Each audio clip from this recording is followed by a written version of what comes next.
Today, I came across a chess game where I thought the mate was of such stunning beauty. I just had to make a video about it. This is Master Noam Wittenberg back with the weekly upload. I stream 4 times a week on Twitch, 19 o'clock Central European Time Monday and Thursday, 11 o'clock Central European Time Saturday and Sunday. Check it out, the links in the description below. The game, played in 1851 in London by Adolf Anderssen and Lionel Kazaritsky, begun with the moves e4 and e5. After this, Anderssen played f4.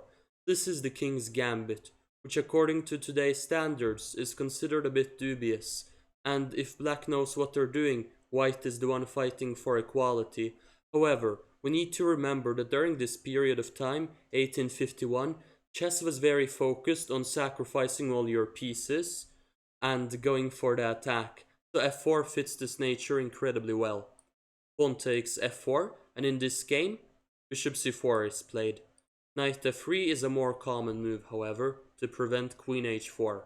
Bishop c4, queen h4 is played in the game, using the fact that after king f1, white will be unable to castle. However, the move queen h4 also has a downside. Now white will be able to go knight f3 next move, and attack the black queen, gaining a tempo for development. Now, the most common move is d6. This is the best move according to Victor Balagan, strong Moldovan grandmaster, in his book e4, e5 for the black pieces. Very often, black opts to go bishop e6 in these positions, trading off the incredibly powerful bishop on c4, which could potentially exert pressure towards f7. Furthermore, after the queen on h4 will be attacked with knight f3, black often retreats to either f6 or h6. However, b5 was played in the game. This is the Bryant counter gambit, which was deeply explored by Kazaritsky. This is, however, considered inaccurate by today's standards. Bishop takes b5, knight f6, developing the knight and attacking the e4 pawn, knight f3, gaining a tempo on the queen, queen h6, stepping away with the queen, d3, getting the bishop on c1 to attack the pawn on f4, and here knight h5. This move moves the same piece twice in the opening, however it has an idea. First, it's overprotecting the pawn on f4, and it's also threatening knight g3 in this position. So after a3, let's say, there will come knight g3, and this is a fork on the king and on the rook, and it turns out that capturing the knight will lose the rook as well after queen takes h1, when black will be up in exchange for no compensation. Game, however, featured knight h4, defending against the move knight g3, and intending to place the knight on f5. Here queen g5 was played, attacking the knight on h4 as well as the b5 bishop. Knight f5 continuing with the plan. And now black could have played g6 in this position, attacking the knight on f5.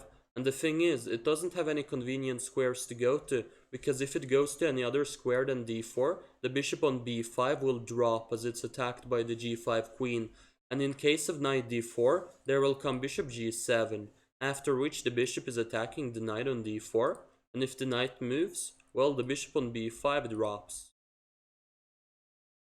However, the game saw a slightly worse move, but also natural, c6, attacking the bishop as well as unpinning the d-pawn. And now, instead of moving away the bishop, Anderssen replies with g4, counter-attacking the h5 knight.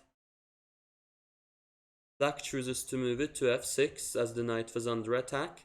In this position, white plays a very intriguing move. I'll give you 3 seconds to find which move would you play in this position as white. Alright, if you said a move like bishop a4, simply moving away the bishop, it completely makes sense to move away a bishop which is under attack. However, Anderssen thought of something interesting as well. He went rook g1 in this position, ready to sacrifice the bishop on b5. What's the idea, you may ask? Well, we shall see in the game. The thing is, at this point in time, it was considered even rude to decline sacrifices, hence black took on b5, and white was able to develop an initiative, going h4 for starters, attacking the queen on g5, which is incredibly short on squares. And then after queen g6, the only move the queen can go to, h5, queen g5, only move for black. There is coming queen f3, a very strong move played in the game, and here white has a dual threat. Go bishop takes f4, and then the queen on g5 is trapped, as well as to play e5, which would result in a double attack on the f6 knight, as well as the rook in the corner on a8. Hence, black chose to defend against both threats with knight g8, giving the queen a couple of light squares. However, we see that this is not looking nice. Black has all their minor pieces on the final rank, and knight g8 is an undeveloping move. It turns out that black had a tactically strong move here, bishop b7, using the fact that after bishop takes f4, there is knight takes g4, and in fact, if bishop takes g5, there is coming knight h2, which is a fork on the king and on the queen. And after the king moves, knight takes f3, king takes f3, we can count the pieces, it's even. White has 3 minor pieces, 2 rooks, black has the same, and both sides have 6 pawns. However, the thing is that, for instance, the knight on f5 is incredibly strong and white has very good pieces, so white is clearly better. This was the lesser evil, however, compared to what happened in the game. The game, however, knight g8 was played, and it turns out that after bishop takes f4, queen f6, knight c3, white has a humongous development advantage as compensation for the missing piece and is hoping to make these pieces come to action. Bishop c5, developing a piece, and knight d5, attacking the queen on f6 and getting the knight a bit closer to the king. This will become particularly relevant later in the game, as we shall see. Queen takes b2, and in this position, bishop d6 is played. Initially, this is not the best move according to the computer, but it bears a very interesting idea. As we see, both the rooks are under fire now. The rook on a1 and the rook on g1 are both hanging in this position. This, however, does not bother white, as they have a rather intricate trick in mind. Now, the move queen takes a1 would perhaps have been the strongest move here. And after king e2, the thing is that king g2 is answered with queen takes g1 check, which white would like to avoid, giving away a rook we check. King e2. It turns out that queen takes g1 is no longer possible. I give you 3 seconds to find the mate. Alright, this one is not particularly difficult. Knight takes g7 check. King d8 is the only legal move. After bishop c7 we see a rather cute checkmate, when the 2 knights and the bishop cooperate incredibly well, as well as the c8 bishop and the d7 pawn cooperating well, so that these squares are unavailable for the black king. However, black has the option queen b2, keeping an eye on the g7 pawn, and in this case knight takes g7 is naturally impossible. Here white is down a knight, a bishop instead of a knight, and a rook. So white has to act incredibly concretely here if they want to get something from the position, and have to play incredibly forcing moves. Bishop takes c5 is perhaps the best move, and queen takes c2, king e3, queen takes c5, d4. White is continuing with the forcing moves. Though I meant to say that king f1 is a better move here than king e3. As king e3, queen takes c5, d4 would allow queen a3 check, after which black is able to take on f3 and neutralize white's initiative. Hence king f1, queen takes c5, and now the move d4, continuing the initiative attacks on the black king. And if queen c4, trying to get a tempo on the white king, there is coming king g2, and again, despite black having delivered a check last move, white still has the initiative and is threatening knight d6, which would be a nasty fork on the king as well as on the queen. And after queen c2, stepping away from the fork, we check. King h3. The pawn on g7 is under fire. And knight d6 IDs are coming, with queen takes f7 as well in the mixture. And if king f8 in this position, then this also does not bring black salvation.